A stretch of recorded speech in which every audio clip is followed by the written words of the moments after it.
السلام عليكم. انا فدوى، واليوم غندوي لكم على كيفاش نقدر نجيب 20 في امتحان الجهوي وحتى المراقبه نقدر نجيب فيها مزيان. ويلا نبداو.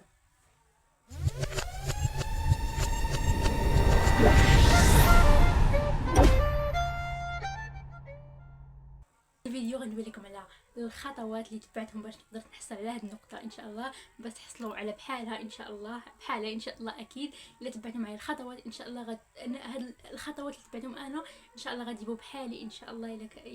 ان شاء الله غتجيبوها.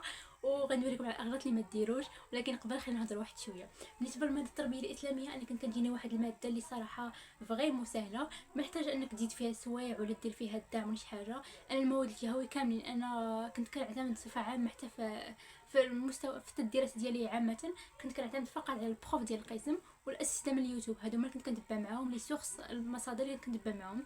وغادي نخلي لكم في الخطوات غنقول لكم الاساتذه اللي كنت كنتبع معاهم. ودابا غندوزو للخطوات. الخطوه الاولى اللي غادي نبدا بها هي انك حفظ سوره يوسف. حفظ سوره يوسف عنده واحد الدور كبير كبير كبير بزاف. انا كنت ان فوا الاستاذه كدير معنا الشرح ديال كنتبع معاها هو الاول في القسم مزيان، كدير لنا حيت اول شابيتر كتبداو به هو القران. كتبداو بالقران، كنهز قلم الرصاص وكنبقى متبعه معاها كتشرح الايه اللي ما فهمتهاش كنكتب بقلم الرصاص اشنو كتعني، كنكتبها في المقرر ديالي اشنو كتعني، كنكتب تحتها اشنو كتعني اشنو كتعني. كنجي للدار كراجعها وخاصني ضروري نحفظها. كيفاش كنحفظها؟ كاين اللي غادي يلقى مشكل في الحفظ.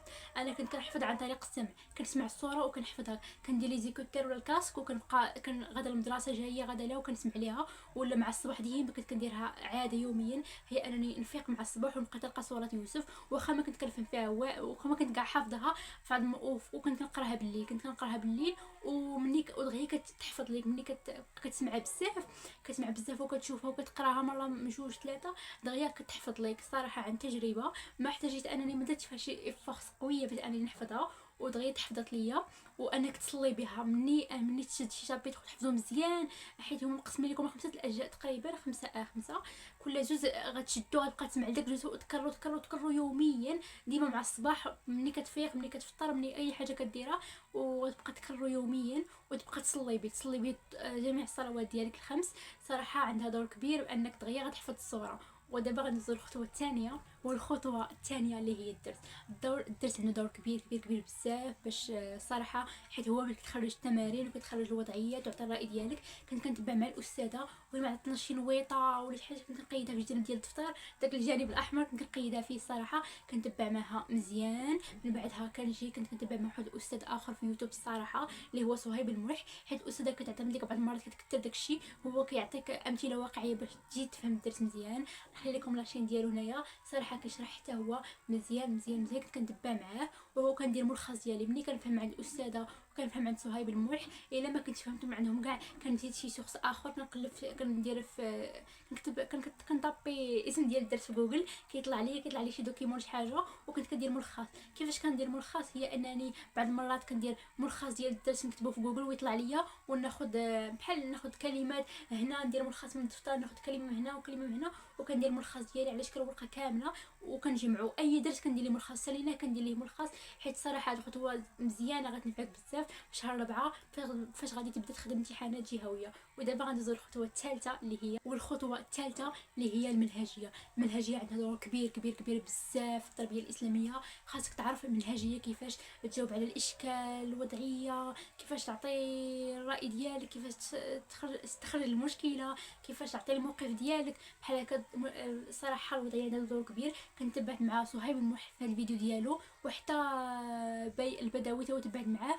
الصراحه المنهجيه عندها دور كبير، وهي المنهجيه كنت خدمت بها زعما هي هذه.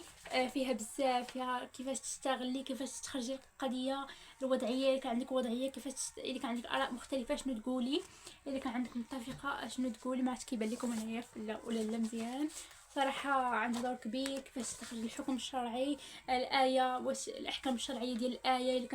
الا كانت الايه زوينه وكانت امر اشنو تقول، الا كانت نهي واشنو غتقول. هادو غتلقاهم عند صهيب الملح وبي البداوي بجوج كنتبعت معاهم، وكلهم عطوني ديزانفورماسيون وجمعتهم في هاد الاوراق. صراحه المنهجيه عندها دور كبير مزيان بزاف بزاف بزاف. حيت المنهجيه كيفاش تجاوب على الاسئله. الا ضبطتي غير المنهجيه غتضمن ماكسيموم 10 ديالك باش تجيبها في الجهوي، حيت الجهوي كيعتمد على الحفظ وحتى على المنهجيه كيفاش تجاوب على السؤال. الا كنتي كاع حافظ وما عرفتش كيفاش تجاوب على داك السؤال فراه غتمشي لك النقطه تو سامبلومون. ودابا غندوزو الخطوه الرابعه. الخطوه الرابعه اللي مهمه بزاف بزاف صراحه، الا بغيتي تجيب 20 ضروري تطبق هاد الخطوه اللي هي انك تخدم امتحانات جهويه. انا مني دخل شهر 4 تقريبا دزت منو ديك 5 ايام بديت كنخدم امتحانات جهويه. خدمت الامتحانات الجهويه وكان عندي ملخصات، كنت ديجا كندير واحد نص ساعه قبل كنراجع في الملخصات كاملين اللي ملخصه. وما تعذبت انني بحثت عن هذا ولا كذا، وكنت مرونه الملخصات عندي ديجا دايرهم، اي درت كنسالي وكندير لي ملخص ديالو وصافي. كانوا عندي الملخصات وبديت كنخدم امتحانات جهويه. خدمت الامتحانات الجهويه ديال جهتي كامله تقريبا، جهتي كامله. من بعدها دزت الجهات اخرين، دزت الجهات فاش كنت كنعقل، دزت الجهه ديالها خدمت فيها شي 5، ودزت حتى الجهه ديال رباسه القنيطره كنت خدمت فيها شي 2 تقريبا. وبهكذا باش كتعرف اشنو كيتحط لك طب النمطيه باش كتخدم بزاف كتعرف اشنو غادي يتحط. وكان ريقلي الساعه انني ساعه ونص، حيت عندكم ساعه ونص في الامتحان الجهوي خاصني نكون ساليته. والصراحه عندها دور كبير كبير كبير هاد الامتحانات الجهويه. واضافه لذلك هي انني كندير التصحيح ديالهم، كنخدم الامتحان الجهوي كامل من بعدها كندير التصحيح ديالو. ماشي ضروري يكون عندي كلشي صحيح، ماشي ضروري يكون عندي نفس الديفينيسيون. مثلا الزواج ندير الزواج هو ميثاق وتراضي وترابط شرعي، نلقى واحد اخر تا هو دايرو. لا، المهم هو التعريف، تكون دايره تعريف، هو تيقول لك تعريف مناسب. وحاجه اضافيه اللي غنقولها لكم اللي هي انني بعض المرات عرفتي في الاول فاش كنخدم امتحان الجهويه كنلقى عندي هكا ديال الاخطاء، هكا ديال الاخطاء بزاف. كنت كنشد ورقه بيضاء بحال ما هكا سامبلومون، ورقه بيضاء كنت كنكتب فيها كنت كنكتب فيها التربيه، كنت فيها واحد التربيه الاسلاميه هنا ما بقاتش عندي. وكنكتب مثلا هاد السؤال اللي تحط ليا كيفاش بغاوني في الامتحان الجهوي نجيب عليه، نجاوب عليه كيفاش بغاوني نجاوب عليه. مثلا اخترت في هاد السؤال قال لك مثلا عطي الموقف ديالك، وانا ذكرت مثلا شي حاجه اللي هما ما طالبينهاش ليا، كنقول الموقف ديالي في هاد السؤال هما طالبين مني كذا وكذا وكذا وكذا.